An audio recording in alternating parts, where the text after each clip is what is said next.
Hello everyone, welcome back to another video. I am Mike Manitas. Today we'll be doing another video dedicated to 9/11. Since today is the 17th anniversary of the terrorist attacks on that day. And today we'll be taking a look at the incident involving United Airlines Flight 175. Let's begin the story of the second plane that hit the World Trade Center.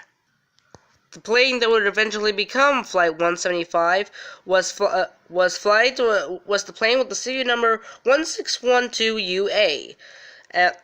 Here we see it taxiing at San Francisco International Airport in 1999, 2 years before the incident. Mal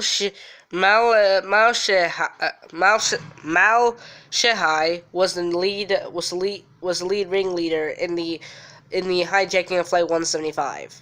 Another one included Fayez Benil Hamid,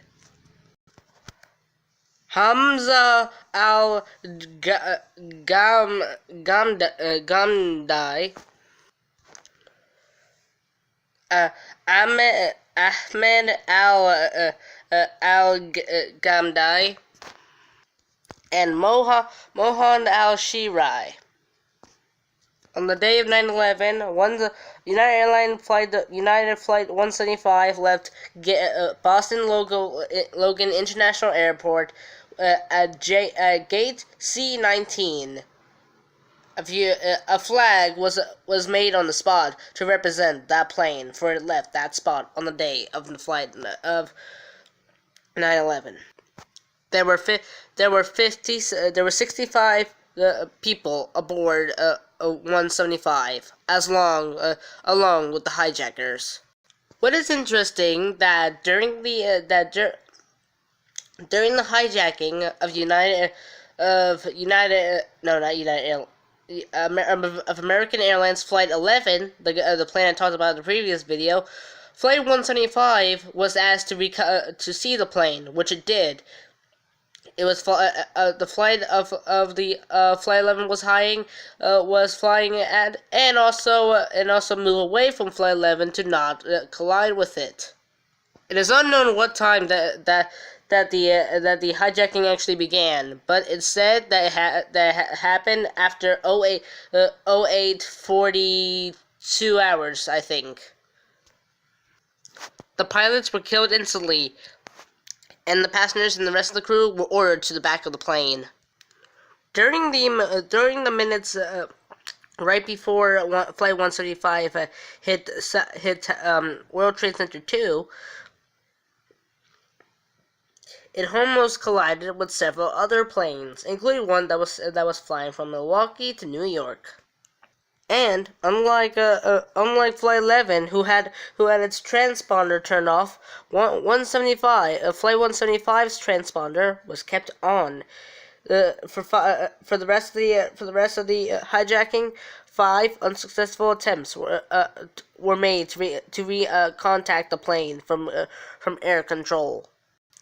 One girl wrote sent a phone call to her dad, saying, "It's getting bad, Dad. A stewardess was stabbed. They seem to have knives and mace.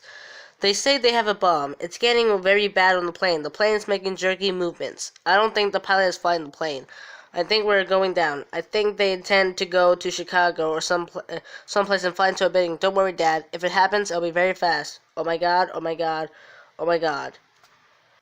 Her dad would then hear over the telephone, heard over the cell phone, a woman screaming. The call was ended abruptly.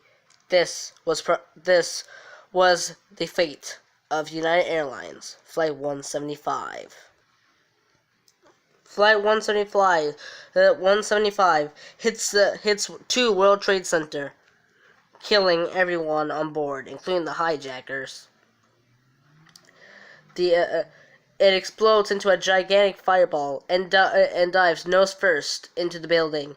This causes 2 holes in the building, one in the side and one of its front, like what happened to one World Trade Center with Flight 11.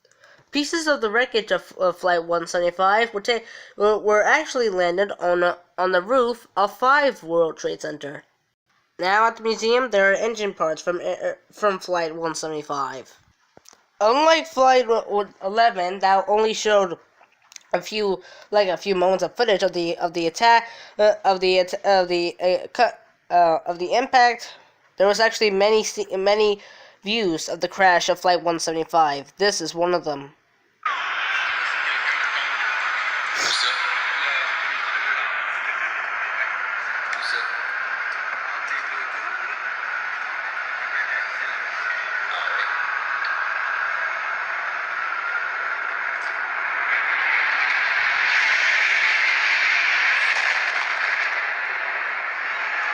However, there have been rumors that the entire incident of Flight 175 was faked, and it was actually a military plane. I don't believe this at all. I think this is just a lie, just to make rumors all of a sudden, because rumors these days. So it wasn't a military plane. It was in fact an innocent passenger jetliner. Here is footage of the South Tower only stayed up for 59 minutes. Here's footage of of the South Tower collapsing.